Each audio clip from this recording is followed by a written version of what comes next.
And today I have Dr. Slemrod from, California State University in Chico, California. and today you're going to be sharing with us. I'm going to be sharing a little bit about using AI for data analysis, even though there are so many things that we could be talking about today.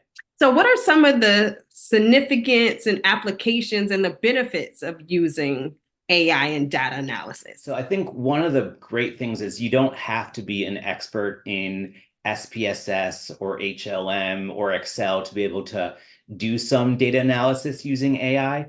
I will kind of give a little bit of a warning label, though, is that for some things, data analysis using AI is pretty good. And for some other things, it's not quite there yet. So the little cautionary is if you're going to be using it for manuscripts or anything for publications, presentations, is you still would want to do it yourself the old-fashioned way with Excel, SPSS, or HLM, or however, what other tools and softwares that you use.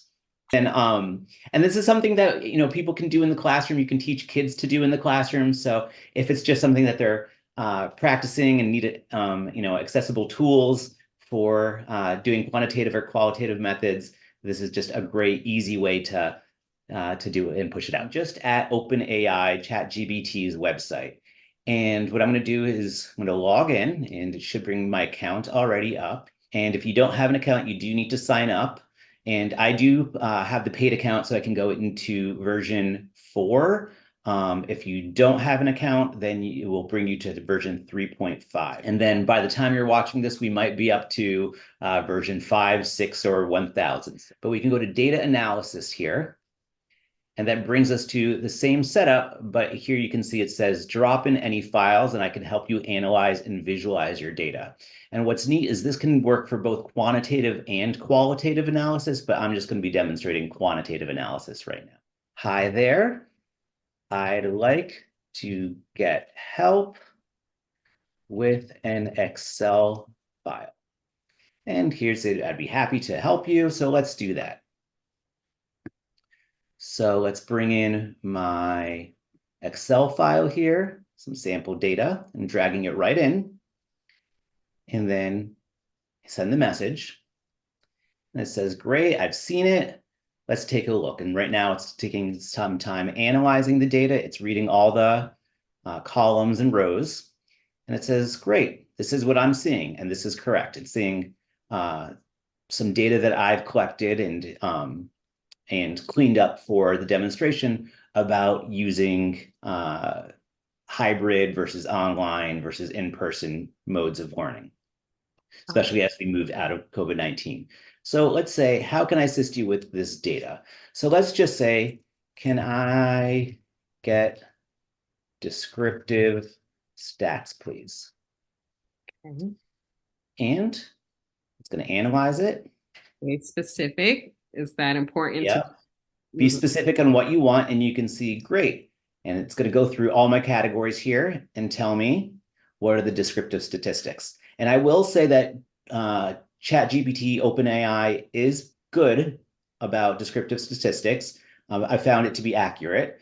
I've also found it to be accurate when we're starting to do t-tests and ANOVAs. It's had a little trouble with chi-squares. So that's where some of the warning label comes up. So again, you'd want, if you're going to be publishing or using this in a manuscript or an official presentation, you'd want to double check this.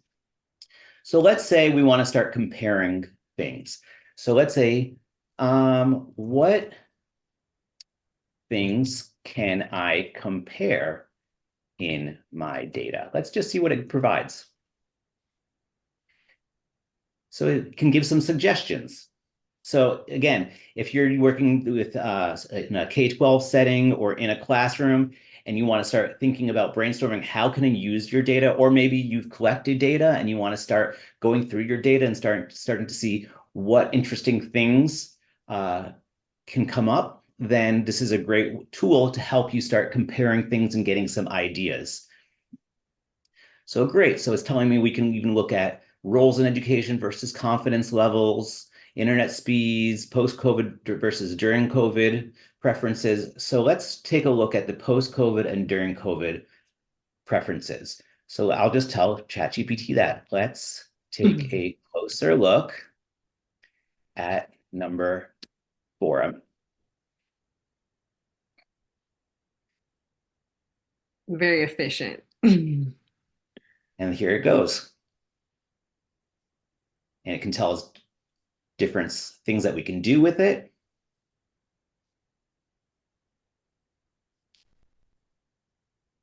And this is based solely off your data, not This any. is based solely off of my data. So let's do a compare modes of learning of teaching, comparing modes of learning preferences during and post COVID-19. So let's just take a closer look at that.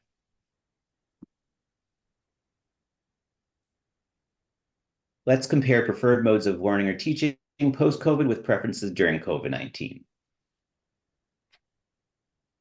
So it's analyzing the data for me.